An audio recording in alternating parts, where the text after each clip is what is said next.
barangay, good morning. Maglalayas na naman tayo ngayong araw na ito. Siyempre as usual, tapos na trabaho, kaya panahon na ng gala. Woohoo! Kahit saan makarating. Samahan niyo po kami sa araw na ito.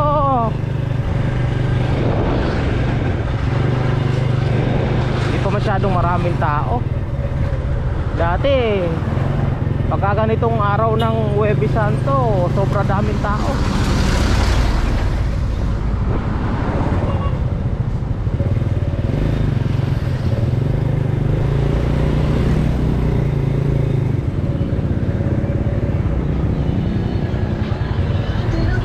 Napakalayo na yon, yung mga paliguan.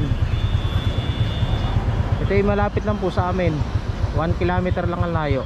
Pero ngayon di na masyadong maraming tao. Dati napakaraming tao, punong-puno ng tao yan, yung gilid na yan, hanggang doon. Ngayon medyo ano siya, palibhasa kasi hindi pa tayo malaya sa panahon natin na to.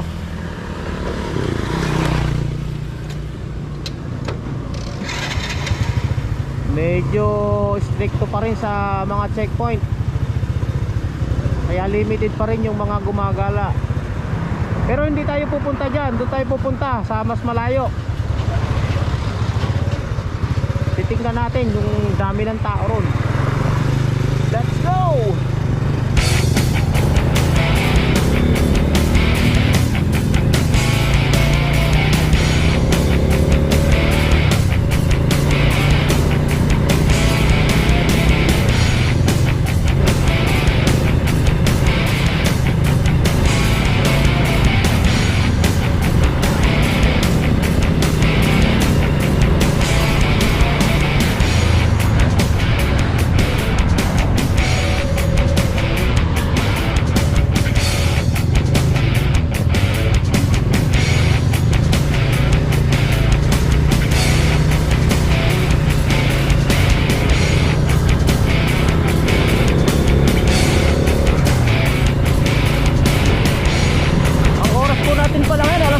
Mag-alas 12. Kainitang tapat ng aking ride na to kasi sa ganitong oras ang napakaraming tao doon sa pupuntahan natin.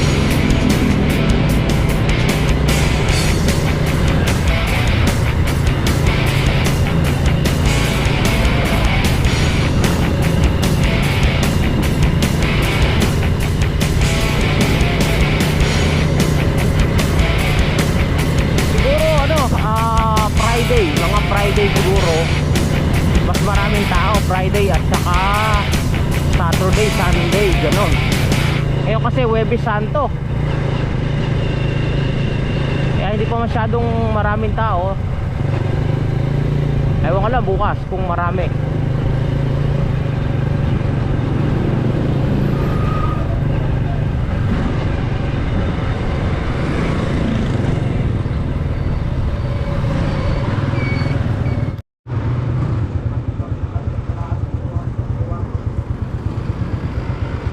Lang tayo ng gasolina. Let's go. Kakaliwa ulit tayo. Puting wala nang nangaharang dati may nangaharang Kalamang Bal ako pupunta. Kalamang Bal. Kalamang Bal. Kilig. Garay lang ako, crossing lang ako.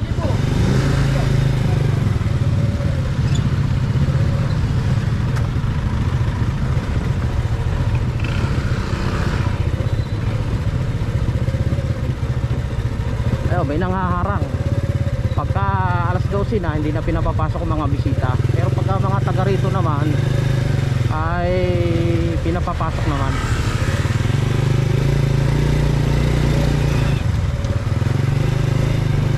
Ay, may mga ambulansya, pulis. Pulis pala. Kasi hindi maiwasang mayroon talagang mga nalulunod na bisita dahil sa hindi nila alam yung kondisyon ng tubig. Sayang naman yung pagsasaya kung mauuwi lang sa matinding kalungkutan, di ba? Kaya nag-iingat na rin ng mga taga rito na huwag na sanang nauulit pa yung mga pangyayaring mga nakaraan na maraming nalulunod, maraming namamatay.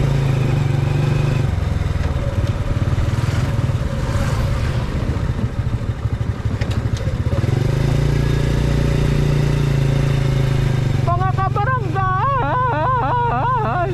good morning, good morning. Meron naman tayong panibagong vlog. Tirik na tirik ang araw, ay tayo'y maglalayas. Tayo'y maglalayas.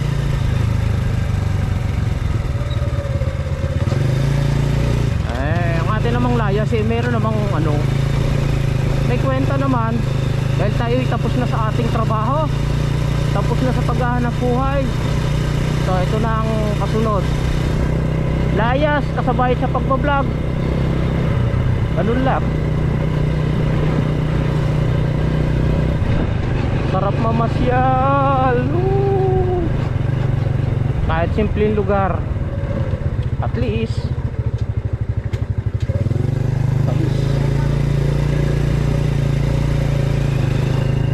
mas masarap ang masaya sa buhay.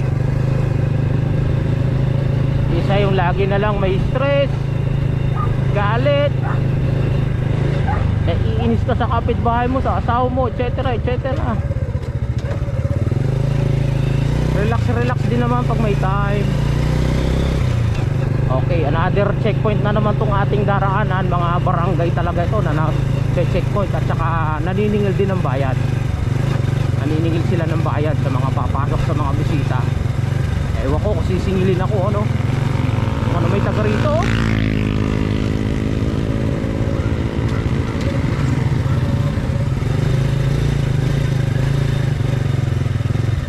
Bakit ako sinita ayos.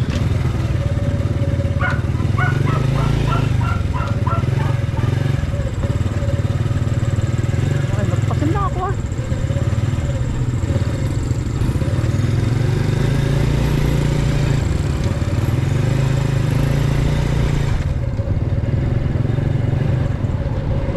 Sinita diba, takot ba sa camera ko?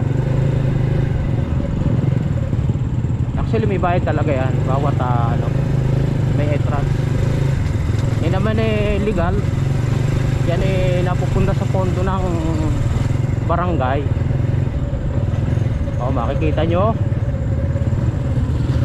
ngayon konti pa lang tao dati talagang kapakarayra. Ewan ko lang sa Biyernes, Sabado, Linggo. Konti pa lang ayun.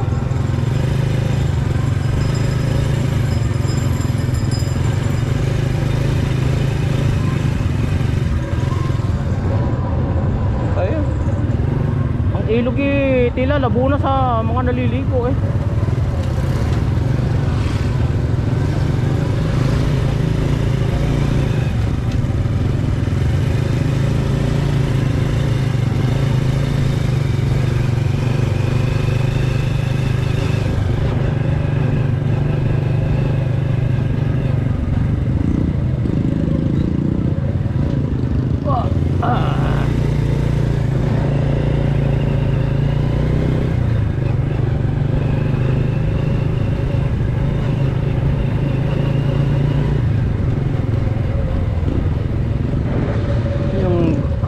left side na yan ilog yan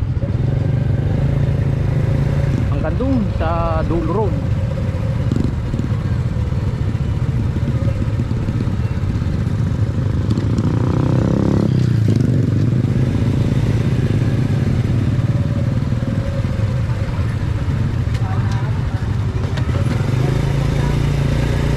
Ayan, look at that. Dito pala dami ng tao pala. Dito medyo mararayang tao ayan yun. Pero wala ito nung nakarang wala pa tayong pandemic. Talaga naman tao dito, grabe. Ngayon hindi na masyadong marami. Bawas na ng bahagya.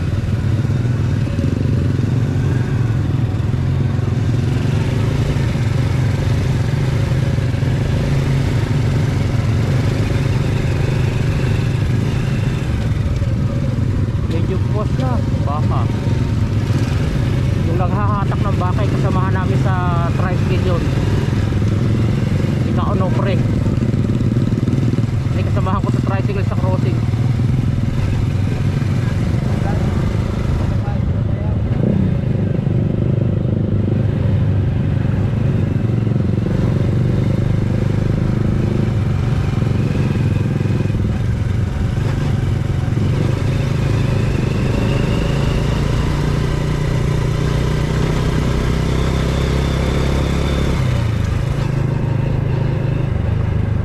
Yaklos Kanyakan, doon ang mas maraming tao.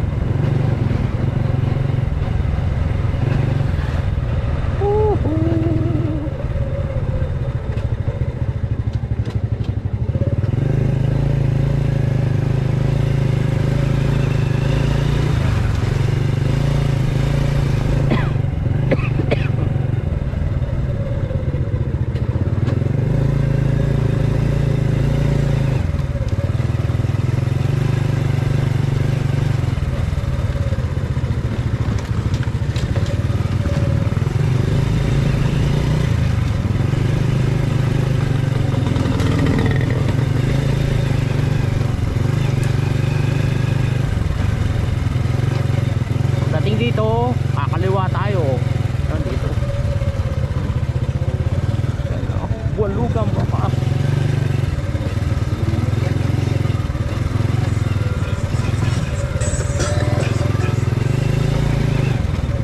Rough road nga lang yung dadaanan, pero ano naman, kahit kotse pwedeng makarating.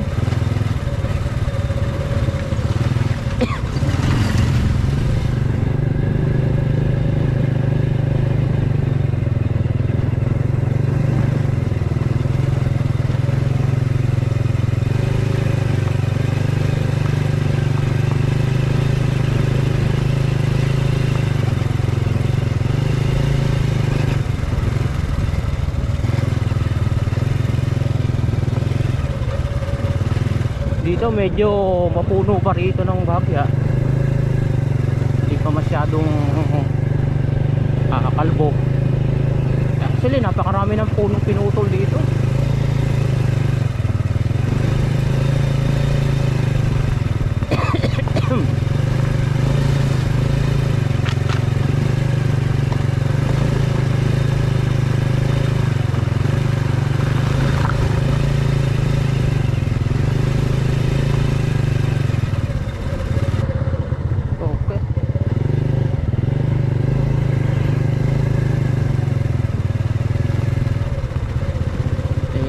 Lilim ng bahagya dito. Malamig-lamig ng kaunti.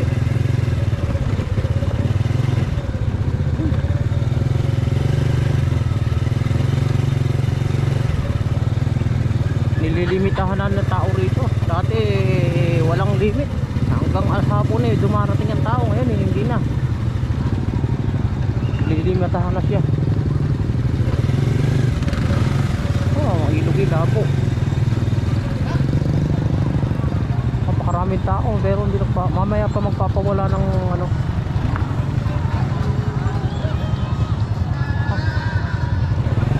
Medyo labo pa ilog. Hindi magandang maligo kapag ganong maliit na ilog. Kasi pag malaki na yun.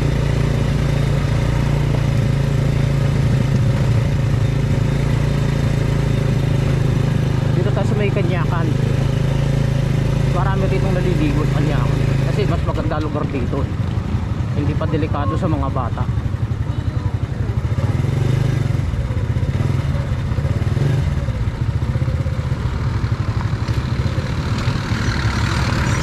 Habang palay no baliso kaya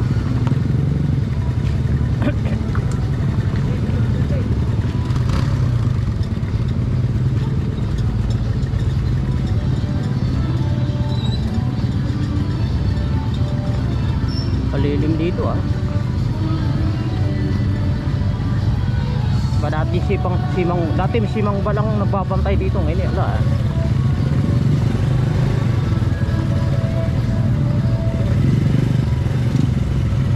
maraming mga naka-parking na sasakyan mga naliligo lang lahat yan.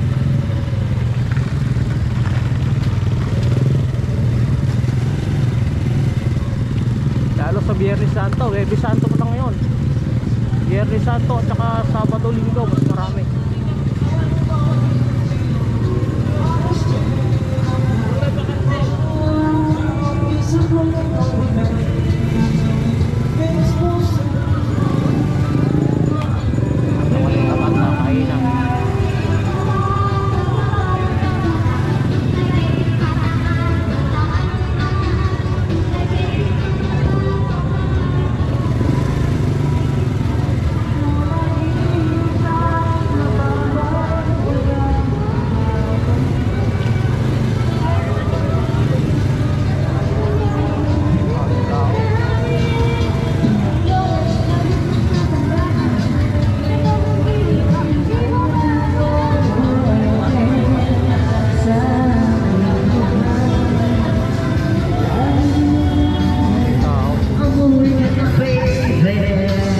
Nilimitahan pa nila yan ha.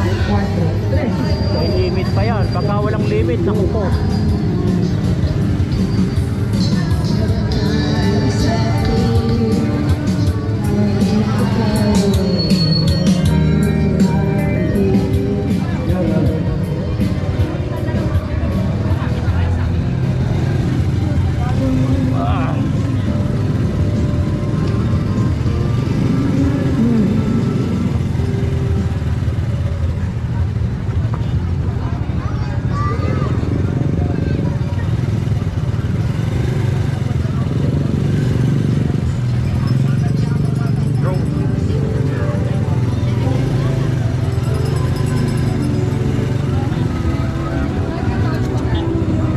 Malabong ilog sa tayo na naliligo.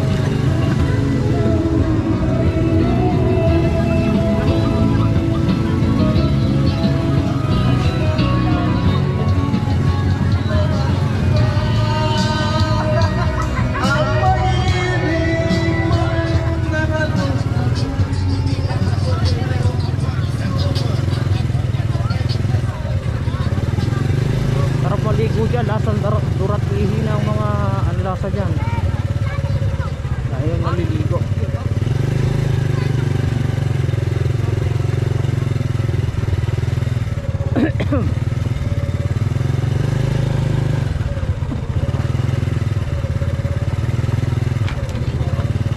Dito may konti na tao rito. Maliit ang ilog. Malabo siya. Hindi malinaw.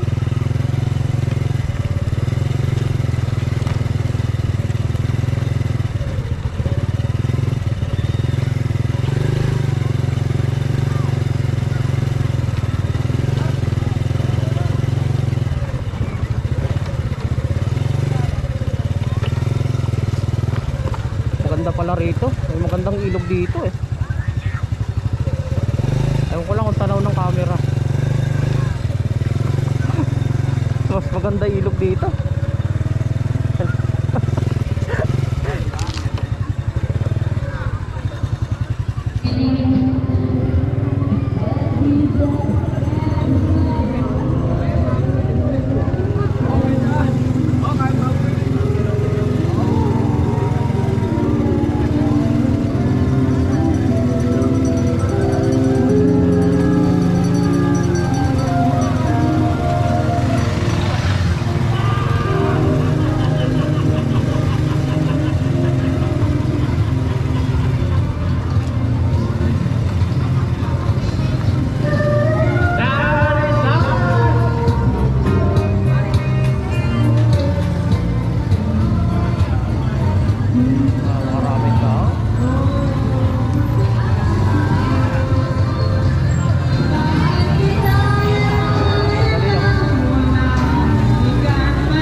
babala. Mag-ingat sa ano yun, biglang pagtaas ng tubig. Oo nga, yun ang delikado rito. Yung pagtaas ng tubig ang nakaka-alunod talaga rito eh. Ayan, ang liit lang eh, malabo nga ilog oh. Pero mamaya, laki niya.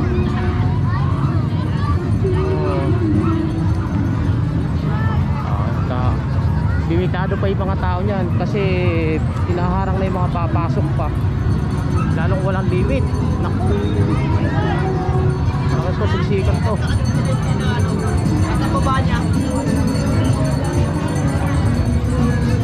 Mas marami tiyak sa Sabado, Biyernes, Sabado mas marami. May magandang ilog pala rito eh.